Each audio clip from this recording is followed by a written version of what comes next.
that time. Let's do a library book haul. Oh my gosh, look at how many books.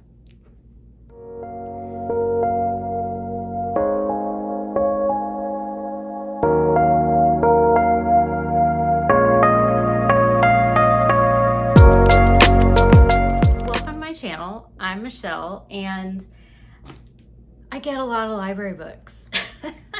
On a regular basis. I like to try them and see if it's something that I would like. If it is, I'll keep reading typically, and then if it's not, it's easy to go back. So let's see what I've got this time. So the first one, The Alternatives by Kaylin Hughes. I don't know if I'm saying that right. I saw this on Hannah Mae's channel. She really liked it. It's about sisters who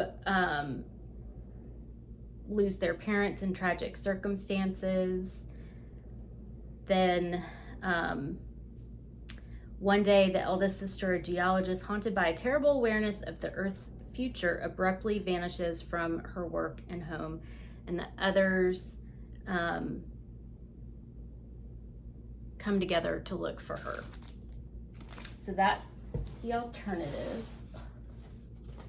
Okay, the next one is Sarah Adams, The Enemy. It's been 12 years since June Broaden has seen her high school enemy and secret crush, Ryan Henderson.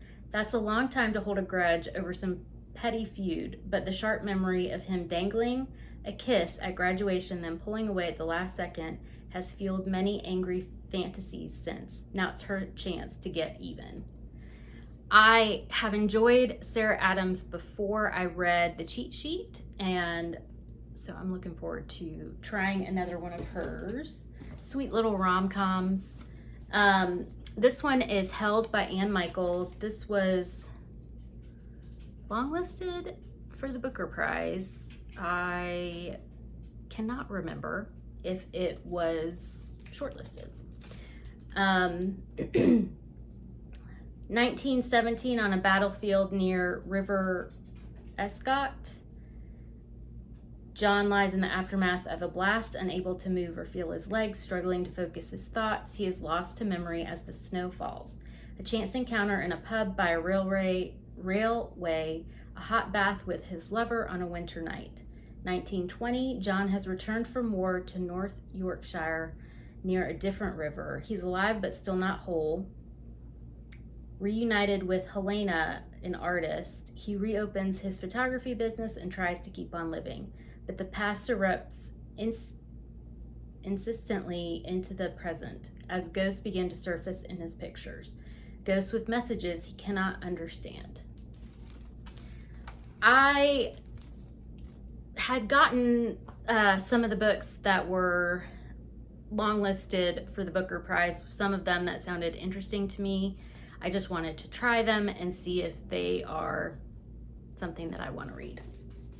So that's one of those. Here's another one. I think this was shortlisted. This is Creation Lake by Rachel Kushner. Creation Lake is a novel about a secret agent, a 34-year-old American woman of ruthless tactics and clean beauty who is sent to do dirty work in France. Sadie Smith is how the narrator introduces herself to the rural commune of French subversives on whom she's keeping tabs, and to her lover, Lucien, a young and well-born Parisian she has met by cold bump, making him believe the encounter was accidental. Like everyone she targets, Lucien is useful to her and used by her. I've never read Rachel Kushner before. I tried one more recently and just wasn't in the mood for it. Nothing wrong with the writing style for me, and I will just see if I feel like reading this one right now. Idaho, I saw on BookTube by Emily Rushkovich. Anne and Waved have carved out a life for themselves from a rugged landscape in northern Idaho where they are bound together by more than love. With her husband's memory fading, Anne attempts to piece together the truth of what happened to Wade's first wife, Jenny, and to their daughters. In a story written in exquisite prose and told from multiple perspectives, including Anne, Wade, and Jenny, now in prison, we gradually learn of the mysterious and shocking act that fractured Wade and Jenny's lives, of the love and compassion that brought Anne and Wade together, and of the memories that reverberate through the lives of every character in Idaho. I'd heard this talked about and very curious about it. Okay, so this one, it's a little one. I saw Sonia with an I talk about this one. Is the Cottage Tales of Beatrix Potter, like a cozy series. This is by Susan Whitting Albert, and the first one is The Tale of Hilltop Farm.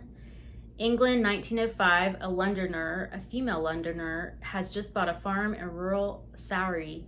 The locals don't know what to make of Beatrix Potter. They've never heard of an unwed woman buying and running a farm. Some meet her with genuine warmth, others keep her at arm's length.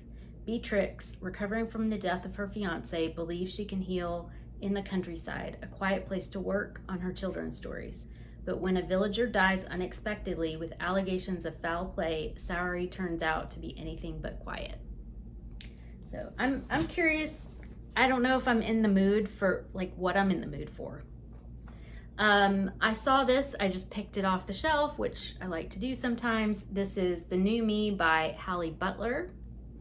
30-year-old Millie just can't pull it together. She spends her days working a thankless temp job and her nights alone in her apartment, fixating on all the ways she might change her situation, her job, her attitude, her appearance, her life. Then she watches TV until she falls asleep and the cycle begins again. When the possibility of a full-time job offer arises, it seems to bring the better life she's envisioning within reach. But with it also comes the paralyzing realization, lurking just behind the surface, of how hollow that vision has become. I do really like books that are kind of centered around work. I don't know if this will be, but I thought I'd give that one a try. This one was on the, I want to say the new, is this a new release here? Let's see. I don't know. This was just something I grabbed off a shelf. This is Days at the Morisaki Bookshop, which I've heard people talk about on YouTube, by Satoshi Yagasawa, translated by Eric Ozawa. 25-year-old Takako has enjoyed a relatively easy existence until the day her boyfriend Hideki, the man she expected to wed, casually announces he's been cheating on her and is marrying the other woman. Suddenly, Takako's life is in a freefall. She loses her job, her friends, her acquaintances, and spirals into a deep depression. In the depths of her despair, she receives a call from her distant uncle, Satoru, an unusual man who has always pursued something of an unconventional life, especially after his wife, Momoko, left him out of the blue 5 years earlier. Satoru runs a secondhand bookshop in Jimbacho, Tokyo's famous book district. Tatako once looked down on Satoru's life. Now she reluctantly accepts his offer of the tiny room above the bookshop, rent-free, in exchange for helping out at the store. The move is supposed to be temporary until she can get back on her feet, but in the months that follow, Tatako surprises herself when she develops a passion for books, becomes a regular at the local coffee shop where she makes new friends, and eventually meets a young editor from a nearby publishing house who's going through his own messy breakup. Sounds really great. It's really thin, so I don't know how they can cover all that in a very short book, but I'm willing to try. Willing to see how it goes. All right, this one looked interesting. The Memo by Rachel Dodis and Lauren Meckling. When did this one come out? I don't even know how I found this one. Oh, 2024. This was on the, the display where the librarians put some new books out. And the sticker's right where okay. The sticker is right where I'm trying to read the blurb. Do you ever feel like your life doesn't measure up to something? If you just didn't get the memo to help you make the right choices. Jenny Green dreads her upcoming college reunion. Once top of her class, the 35-year-old finds herself stuck in a life that isn't the one she expected. Her promising career has flamed out, literally, and her deadbeat boyfriend is cheating on her again. Her friends seem to have it all figured out, enjoying glittering lives and careers that she can only envy from the sidelines. Did she just not get the memo? They all did. As it turned out, she didn't. When she arrives at her alma mater for the festivities, she receives a text from an unlisted number. Jenny Green, please collect your memo. Sounds strange and could be weird, could be fun. Who knows? This is one of the holds. If I can get this out of here. This is the new release by Jessa Maxwell, who wrote The Golden Spoon. This is I Need You to Read This. Like thousands before her, Alex Marks escaped to New York City for a fresh start. Now she spends her mornings at the Bluebird Diner reading the paper over coffee with the regulars and her days working as a copywriter. Mostly she keeps to herself, not venturing far outside of her small bubble. But when her childhood hero, Frances Keene, the country's premier advice columnist, is murdered, Alex's meticulously guarded world cracks. Frances authored the famous advice column Dear Constance, and her words guided Alex through some of her darkest times. And then they're looking for her replacement, and Alex applies, and yeah. I had not been interested in The Golden Spoon, but it was a book club book for a reading retreat, and I ended up really liking it. Really love Jessa Maxwell's writing and the way that she writes a mystery, so I definitely want to try this. It has no renewals on it, so I don't know if I'll get to it. I might have to re-request that one. I think this one was one that Chloe at Always Book talked about. This is Dogtown by Catherine Applegate and Jennifer Choldenko, illustrated by Wallace West. Chance, a real dog, has been in the Dogtown shelter since her owners unwittingly left her with an irresponsible dog sitters who skip town. Metalhead is a robot dog who dreams of being back in a real home.